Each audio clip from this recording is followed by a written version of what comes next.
कई प्रकार के बड़े बड़े यज्ञ करके अपने धर्म का पालन किया। राम राज्य में प्रजा अत्यंत सुखी थी।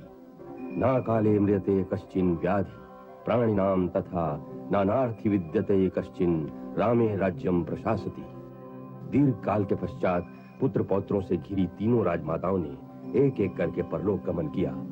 तत्पश्चात श्री राम ने सारा राज्य अपने और अपने भाइयों के पुत्रों में बांट दिया। भरत के पुत्र तक्ष को तक्षशिला और पुष्कल को पुष्कलावती नगरी का राज्य सौंप दिया।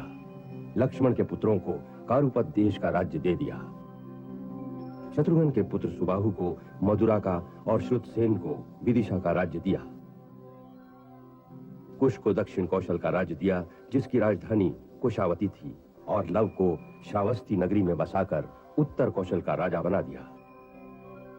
जब श्री राम के सारे कर्तव्य पूरे हो गए तो एक दिन महाकाल एक तपस्वी के रूप में उनसे ये कहने आया, हे मुनिवर, मैं आपकी क्या सेवा कर सकता हूं? महाबली लक्ष्मण, मैं अमित तेजस्वी महर्षि अतिबल का दूत हूं और एक आवश्यक कार्यवश श्री रामचंद्र जी से मिलने आया हूं। आप किंचित विश्राम करें, मैं महाराज को सूचना देता हूं।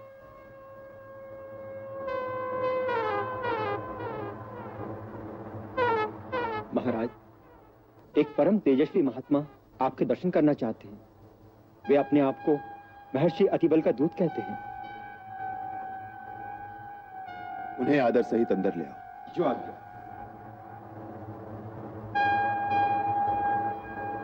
भगवान पधारिए।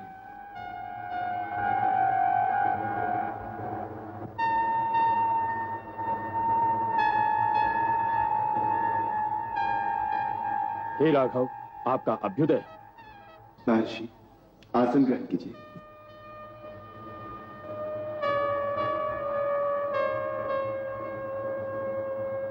महामने, आपका स्वागत है। आप जिनके दूत होकर आए हैं, उनका संदेश सुनाइए। राजन, वो संदेश गुप्त है, वो बात परम गोपनीय है, अतः हम एकांत में ही आपको सुना सकते हैं। इसलिए आपको ये घोषणा करनी होगी कि जब हम और आप एकांत में बात करते हो, उस समय यदि कोई हमारी बात को सुने या हमें वार्तालाप करते देख भी ले, तो उसे आप अवश्य प्राणदंड देंगे। जो आज्ञा। लक्ष्मण, द्वारपाल को विदा करके तुम स्वयं जोड़ी पर पहरा दो। हमारी प्रतिज्ञा है, यदि कोई हमारी बात सुनेगा अथवा हमें बात करते हुए देख भी लेगा, उसे हम अवश्य प्राणदंड देंगे। जो आज्ञा।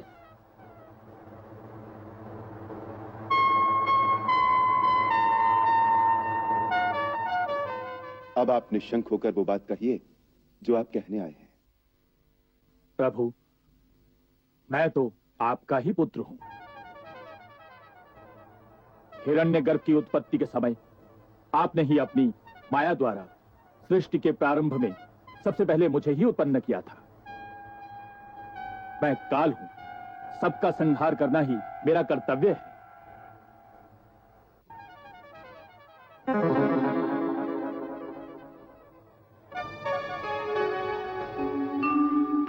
हे सर्व जगत के स्वामी, मेरा प्रणाम स्वीकार करें। भगवान, मुझे परमपिता श्री ब्रह्मा ने आपसे ये कहने को भेजा है कि हे त्रिलोकपति महाविष्णु, जिस कार्य हेतु आपने मनुष्य लोक में आने का संकल्प किया था, वो पूर्ण हो चुका है और इस अवतार में आपने अपने लिए जितनी आयु निश्चित की थी, वो भी पूरी हो गई।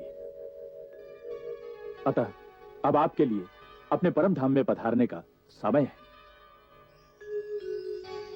फिर भी यदि और अधिक समय तक आपका यहां रहने का संकल्प हो तो आपकी इच्छा, परंतु यदि अपने परम धाम को पधारें तो आपकी कृपा से समस्त देवता सनात और निश्चिंत हो जाएंगे। हे महाकाल, मैंने स्वयं ही मन से आपका चिंतन किया था कि आप पधारें। इसी के अनुसार आपका आगमन हुआ है। अब मैं वापस अपने धाम जाना चाहता हूं। आप ये संदेश श्री ब्रह्मा जी तक पहुंचा दें। जिस समय महाकाल और श्री राम वार्तालाप कर रहे थे, उस समय महर्षि दुर्वासा द्वार पर पधारे। मैं दशरथ पुत्र लक्ष्मण महर्षि दुर्वासा के श्री चरणों में प्रणाम करता हूँ। कल्याण हो। मुझे श्री रामचंद्र जी से इसी समय मिलना है। उन्हें जाकर सूचना दो। भगवान, बताइए आपका कौन सा कार्य है? मुझे अपना सेवक जानकर अपना प्रयोजन बताइए। मैं तत्काल आपका कार्य पूरा कर दूंगा। हमें श्री रामचंद्र जी से मिलना है। हमारा उन्हीं से प्रयोजन है। इसलिए तुम केवल इतनी ही सेवा करो कि तत्काल हमारे आगमन की सूचना दो। क्षमा करें, रघुनाथ जी इस समय एक आवश्यक कार्य में संलग्न हैं। आपको 2 घड़ी प्रतीक्षा करनी होगी।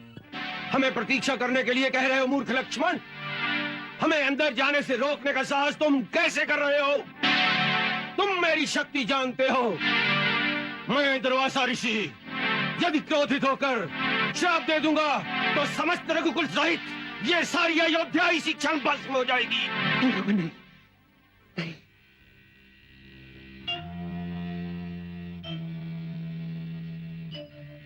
केवल मेरी मृत्यु से अयोध्या बच सकती है, वही उत्तम है।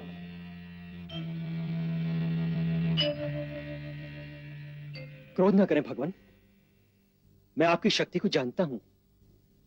मैं रघुनाथ जी को आपके आगमन की सूचना देता हूं।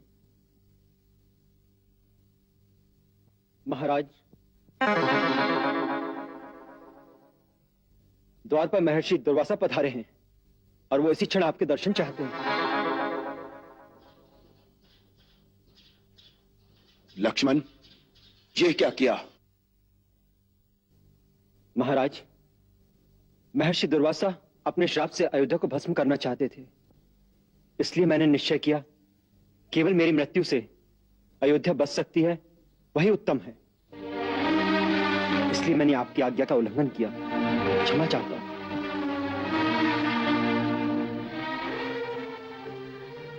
जाओ, महर्षि दुर्वासा को आदर सहित अंदर ले आओ। जो आज्ञा।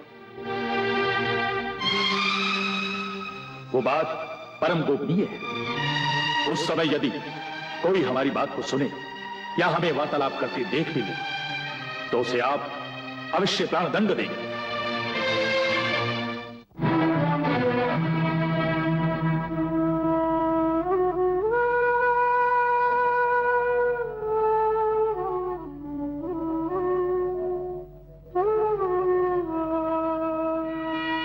महाराज, विषय बहुत गंभीर है। इसका निर्णय इतना आसान नहीं है। लक्ष्मण केवल राजा के निजी परिवार के मुख्य सदस्य नहीं, वरन प्रजा के भी अति प्रिय राजकुमार हैं। इनकी वीरता के कारण प्रजा इनको बहुत सम्मान देती है। ये इस राज्य के एक निधि हैं। समय आने पर इस राज्य की रक्षा कर सकते हैं। ऐसे परमवीर और सरार्य राजपुरुष को मृत्यु दंड देना कोई साधारण बात नहीं है। इसका निर्णय इतना आसान नहीं है महाराज। मैं आर्य सुमंत्र से सहमत हूं। इस बात का निर्णय राजनीति की दृष्टि से होना चाहिए। आज फिर रघुकुल पर धर्म संकट का समय है। मेरी महाराज से प्रार्थना है, महामंत्री आर्य सुमंत्र की सम्मति पर भी ध्यान दें। जो कुछ आर्य सुमंत्र और राजकुमार भरत ने कहा, वही तर्क मेरे अंदर भी चल रहा है। इस परिस्थिति में कोई कठोर निर्णय लेना मेरे लिए अत्यंत कठिन हो रहा है। इसीलिए आप सबको मैंने परामर्श के लिए बुलाया है। मेरा मार्गदर्शन कीजिए। क्षमा करें महाराज, इसमें किसी के परामर्श की आवश्यकता ही नहीं। मेरे मत में यह विषय तर्क का भी नहीं। एक राजा ने वचन दिया है, एक प्रतिज्ञा की है, तो उसका पालन होना ही चाहिए। नहीं तो राजा की बात पर कौन विश्वास करेगा? राजा के वचन पालन का विश्वास प्रजा में बना रहे, यह बात मेरे जैसे एक व्यक्ति के प्राणों से अधिक महत्वपूर्ण है।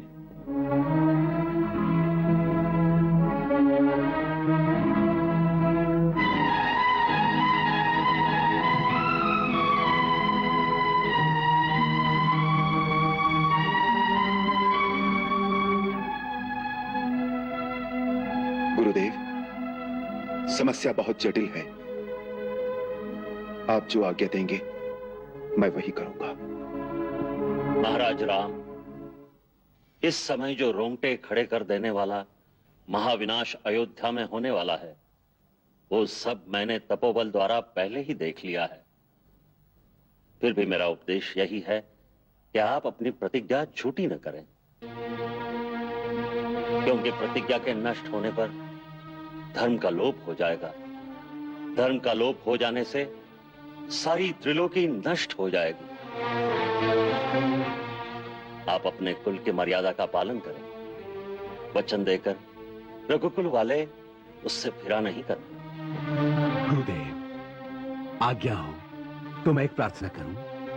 अवश्य। शास्त्रानुसार त्यागो वधो विहितः साधुनाम ही उभयम समम, अर्थात श्रीमान अथवा साधु पुरुष का त्याग कर देना भी उसे प्राणदंड देने के ही समान है।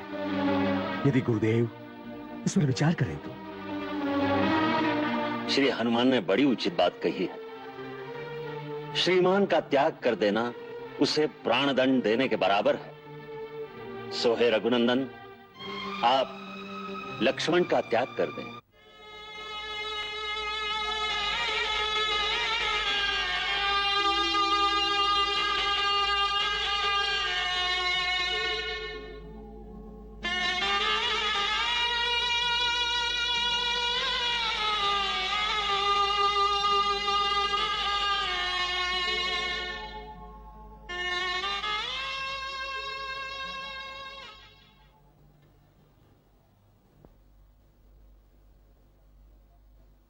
सुमित्रा नंदन राजकुमार लक्ष्मण, मैं तुम्हारा परित्याग करता हूं।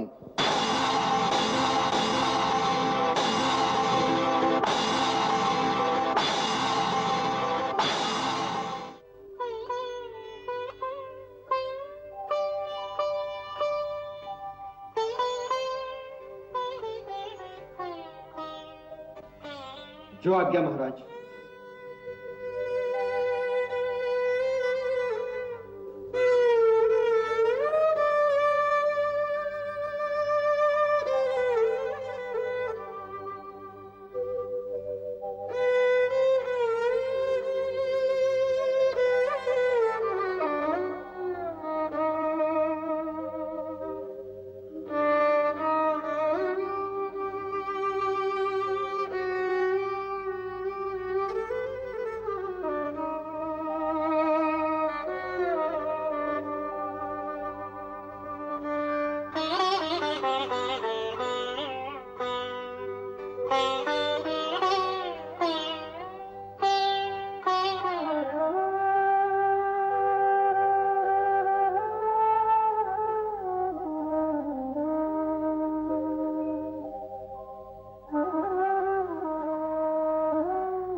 लक्ष्मण को प्राण दंड देना आवश्यक था, अतः श्री राम ने उसका त्याग कर दिया, जिस पर लक्ष्मण ने सरयू में खड़े होकर श्वास की गति रोक ली और वहीं अंतर्धान होकर सशरीर क्षीर सागर में चला गया।